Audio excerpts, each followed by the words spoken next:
Good afternoon, everybody. It's Jim and Jesse, and today we're back with another baseball card video.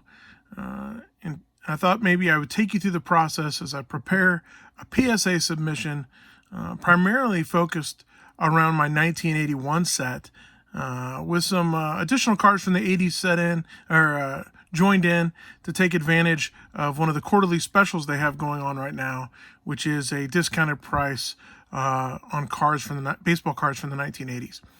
I'll take you through the process. 1981 is actually one of my favorite sets. Here, we'll just grab a random card here and take a look at it for a second. I call it the Year of the Hat. They've got these distinguishable caps here for each team, kind of the colors of their team and the team name, which you have to be careful of, can also have some printing issues along the way. But a white bordered card that you can get your eyes around fairly quickly to determine if it's well centered or not. And then a typical kind of dry pink back here. In this Steve Stone, just maybe not the best example, but I thought it'd be an interesting card to look at. I like the All-Star logoing at the top. I thought it's a pretty sharp looking card. This series, the 1981 series, was undervalued for a long time, largely because there have been, at first, kind of the first assumption, no huge rookies from that set, but now we've got a couple of Hall of Fame rookies, and we'll look at some copies of their cards here in a second. But the Harold Baines, recent inductee of the Hall of Fame, his rookie is the 1981 Topps. Tim Raines, his rookie is the 1981 Topps. And then Fernando Valenzuela, his rookie is the 1981 Topps. Additionally, you've got Ricky Henderson, his second year. You've got, third year Ozzie Smith. And so you've got there's just a great cadre of really good players during this era. Not a ton of rookie cards, which made the product affordable for a long time. And so I've been building up this collection more than 10 years now. I've got one of the top rated 1981 sets on the registry on PSA. And for the last 4 or 5 years, I've opened up product over time or built these up. And I'm going to send in a submission of about 300 cards, I think. And I probably have 700 more that I didn't get through that are in my packaging, or I don't know what you guys do. When I see a card that I think's got PSA potential, I put them in their card saver ones, and I put them away in storage to come back to later. I've made it through a majority of them. For one reason or other, I've picked these cards to send in as kind of my first set, whether they be filling gaps in my collection or that I think they really have a great opportunity for some high grade.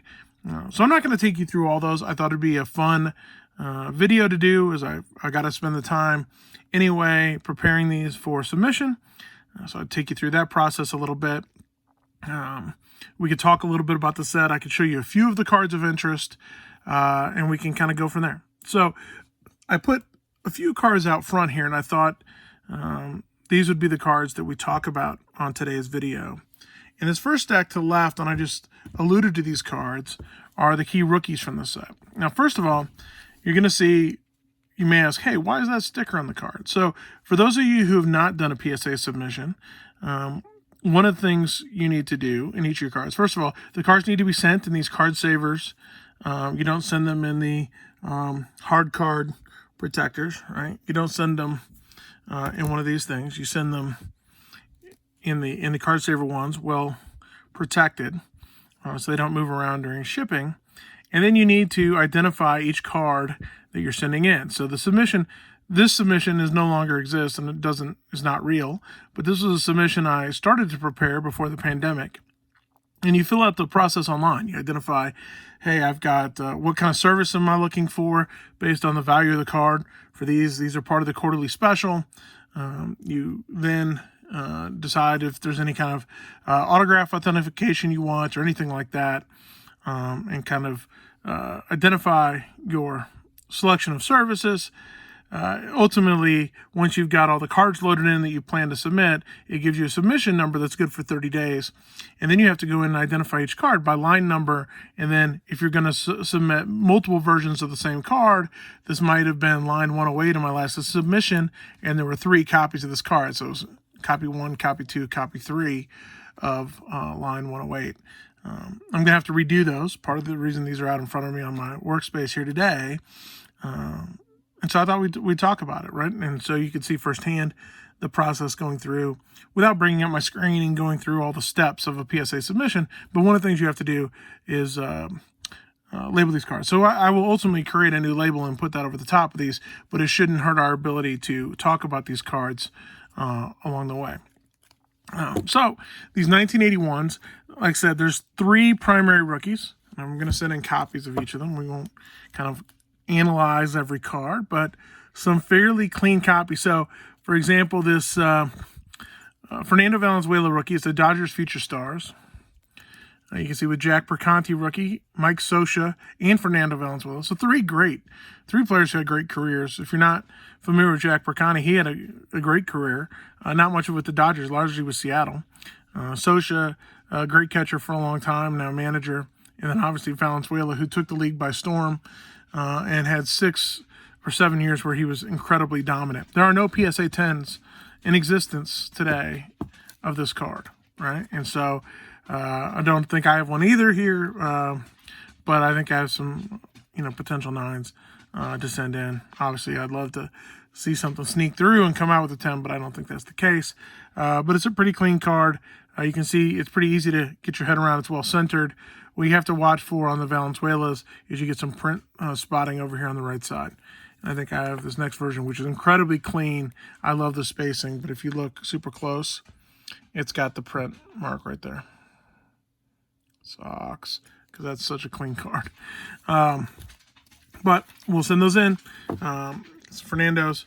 Tim Raines rookie, much more fortunate. I've had a few 10s of him come back.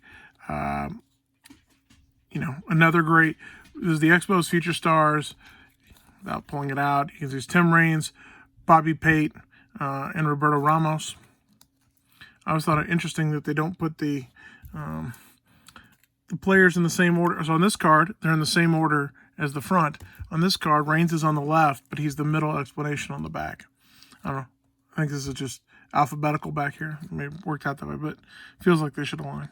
So I digress. So I'm going to send in these Tim Raines, great rookie card. And then one of my favorite players, I've had the opportunity or the chance, I was trying to say both words, to meet Harold Baines at White Sox Fantasy Camp several years back. One of the nicest guys, one of my favorite players growing up. Before I moved to St. Louis, I grew up in Central Illinois, huge White Sox fan, love Harold Baines. Favorite player until he retired and moved on, and then it became Frank Thomas. But I've got some decent Harold Baines rookies to send in.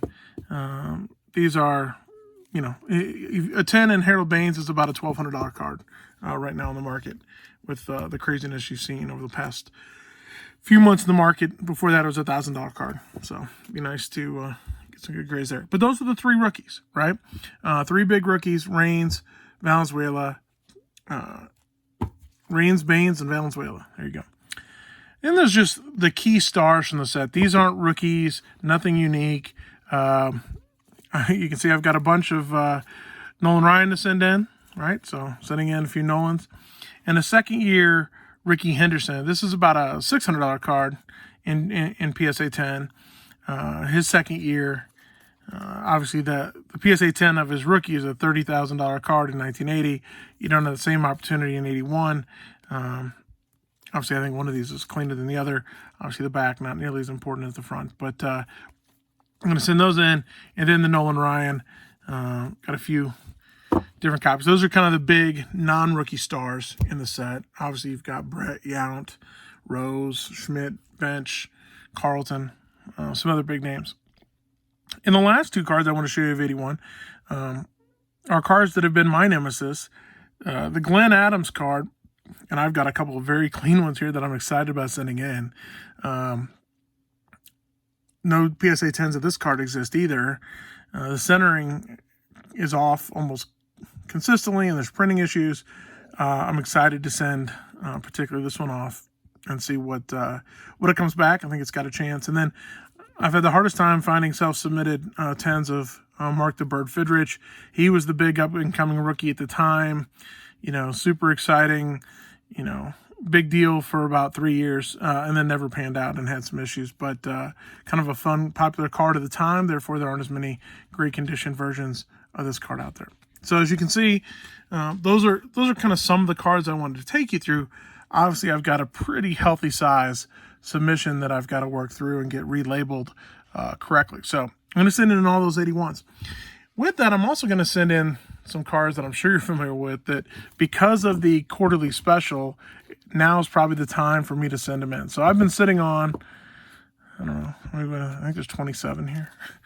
I'm sitting on a few Mark McGwire rookies. All right, and so a couple of them are much better than others. I got to go through and get them in the right order. I like to put the best version on top, but given where the market's at, I figure I'm going to get them all graded.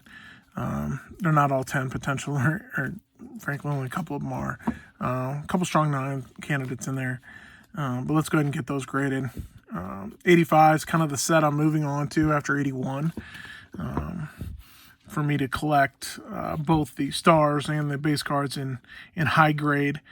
81's not done yet, but I feel like the end is near. With this big submission back, I won't have that many holes. And frankly, part of the fun is the chase, right? I've got a few very clean Kirby Puckett rookies, so anxious to send them in. I've got my best one is actually already in PSA and waiting that to come back. But you got to love Kirby rookies. And then I haven't done that great on the Clemens, but this one's pretty clean.